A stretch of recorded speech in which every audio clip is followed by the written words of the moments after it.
Cette histoire se déroule un samedi soir 9h15. Annick se dépêche comme d'habitude, elle est en retard. La soirée s'annonce mal, Cassandre n'aime pas attendre. Une autre cigarette et à terre tombe la cendre.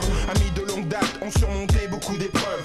Après la tempête, tout est tranquille comme le fleuve. La preuve, elle rit et prépare d'autres conquêtes. Direction le party, car il est temps de faire la fête. La tête pleine de rêves, comme des enfants elle s'amuse, ignorant le fait que le diable a plus d'une ruse. La place est bondée et l'ambiance est très relaxe. Les dés sont jetés et le problème s'appelle Mathias. Dans le domaine des serpents, les miroirs n'ont de reflet. Pourquoi tu joues avec le feu? Là n'est pas ton intérêt. Tu ne peux prévoir ce qui est imprévisible. Le diable joue un jeu, malheureusement tu es la cible. Tu ne peux prévoir ce qui est imprévisible. Le diable joue un jeu, malheureusement tu es la cible. Les fuites de nos jours, le corps du secours sont rares.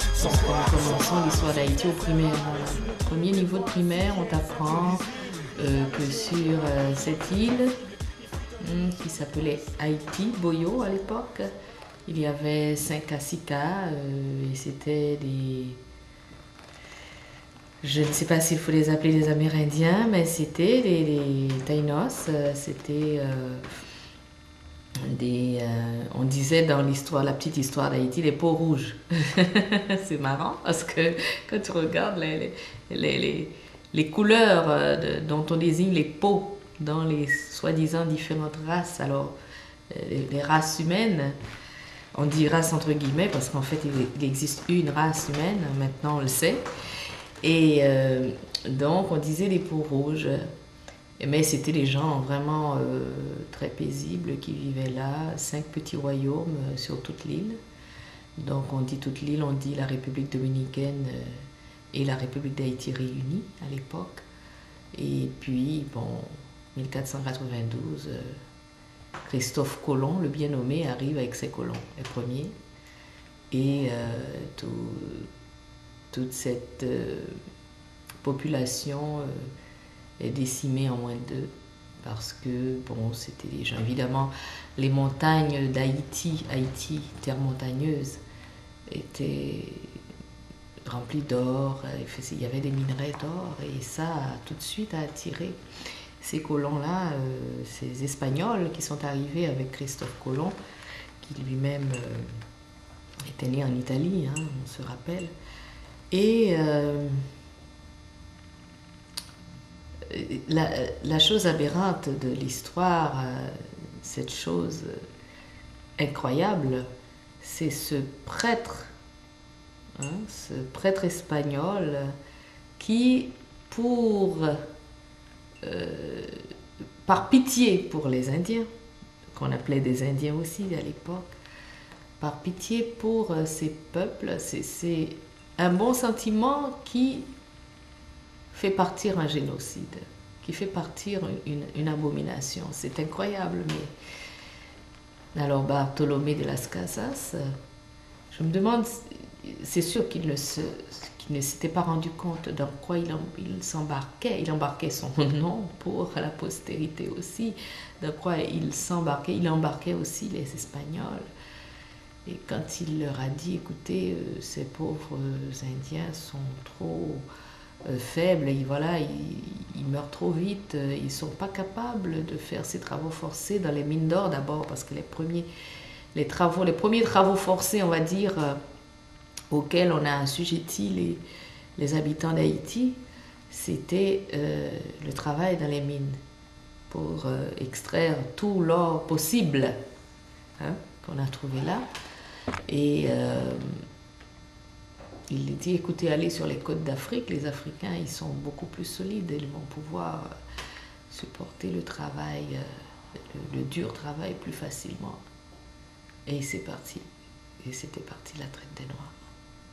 que depuis le temps de la colonie, il y a toujours eu une grande résistance des Indiens par rapport à la colonie, un besoin de préserver leur identité, leur langue. D'ailleurs, l'Aymara et le Quechua sont des langues qui sont parlées, la même chose pour les Guarani.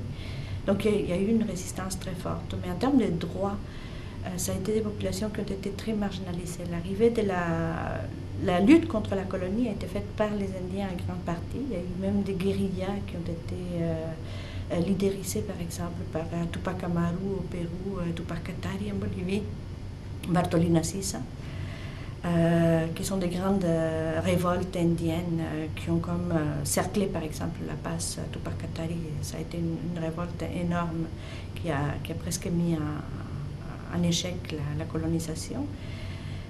Mais malgré qu'ils ont été une force très importante dans la lutte anticoloniale, quand la République est arrivée, ils n'ont pas eu de droits. On a continué les modes d'organisation qui existaient avant, dans lesquels les Indiens étaient des sortes de métayers. On ne disait pas les termes esclaves, mais en fait c'était des esclaves, mais on les traitait comme des métayers qui travaillaient dans des grandes latifundios, dans des grandes terres qui étaient propriétés d'un patron. Et les Indiens cultivaient une partie de la terre une grande partie de la terre pour les propriétaires. Ils avaient le droit de cultiver une petite partie pour eux-mêmes. Il y avait par exemple d'autres choses qui étaient comprises dans les droits des patrons. Les patrons avaient les droits, ce qu'on appelle les droits à la pernada. Ça veut dire que toutes les jeunes filles qui devaient se marier devaient passer la première nuit avec les patrons. Et c'était les droits des autres, ça allait jusqu'à là. Et la même chose au niveau de l'éducation, il y a eu très peu de propriétaires qui permettaient l'éducation des Indiens. Et bon, les révoltes indiennes se sont succédées au cours des années de la République. Il y a quelques années, il y a eu quelque chose qui a été très publicité. C'était ce qu'on appelait la guerre de l'eau à Cochabamba. Et la guerre de l'eau est venue parce qu'on voulait privatiser la distribution des réseaux d'eau. Et dans la loi de distribution, ce qu'on disait, c'est que tous les gens devaient payer des droits pour utiliser l'eau. Que ce soit l'eau de leur terre ou pas de leur terre, ils devaient quand même payer à une compagnie qui allait distribuer, même si la compagnie ne distribuait pas nécessairement. Alors les Indiens se sont vus payer l'eau qu'ils utilisaient pour l'agriculture et aussi pas avoir l'autonomie de la gestion de cette eau-là. Et ça a donné lieu à une coalition entre les gens de la ville qui étaient opposés à cette privatisation de l'eau et les gens de la campagne qui se voyaient pour la première fois avec une obligation de payer une eau qui, selon eux, était la leur de leur territoire. Alors, ces luttes-là sont des luttes très actuelles. Et dernièrement, le mois passé, le mois d'octobre, il y a eu la lutte pour les gaz. Et dans la lutte pour les gaz, on a donné beaucoup de publicité au rôle qu'a joué Evo Morales et les masses et la centrale ouvrière bolivienne, qui est une centrale syndicale. Mais en fait, les gens qui ont leaderisé, si on peut parler de leaderiser quelque chose, mais les gens qui ont parti les balles pour la révolte sur les gaz, ça a été les Indiens. Et ça a été les Indiens de Aymaras. C'est vraiment une révolte indienne Aymara qui a été commencée autour du lac Titicaca, des populations du lac Titicaca. On s'est souvent posé la question comment ça se fait que les Indiens du lac Titicaca, d'un coup, s'intéressent au gaz, qui finalement est une ressource qui se retrouve complètement au sud de la Bolivie, dans un territoire quechua.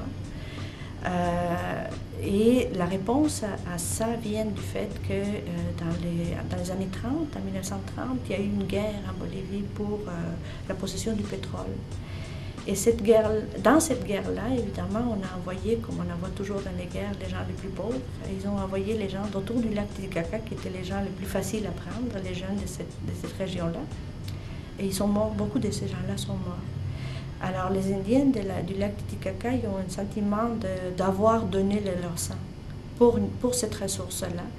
et de vouloir que cette ressource-là puisse leur profiter à eux aussi, puisqu'ils ont payé pour. Tu ne peux prévoir si qui est simple et visible. Les diables jeu, malheureusement tu es la cible. Les fuites de nos jours, le port du secours sont rares. Sont rares, ils sont très rares. Et tu ne peux prévoir si qui est simple et visible. Les diables jeu, malheureusement tu es la cible. Les fuites de nos jours, le port du secours sont rares. Sont rares, ils sont très rares. Yeah. L'action se poursuit, Annick roule un autre joint. Enfin, elle n'a pas fumé depuis le matin. Les vautours lui tournent autour car la proie est affaiblie. Après une bière ou deux, en un regard ils ont compris. Cassandre observe son ami, méfiante avec raison. Mathias s'approche avec de mauvaises intentions.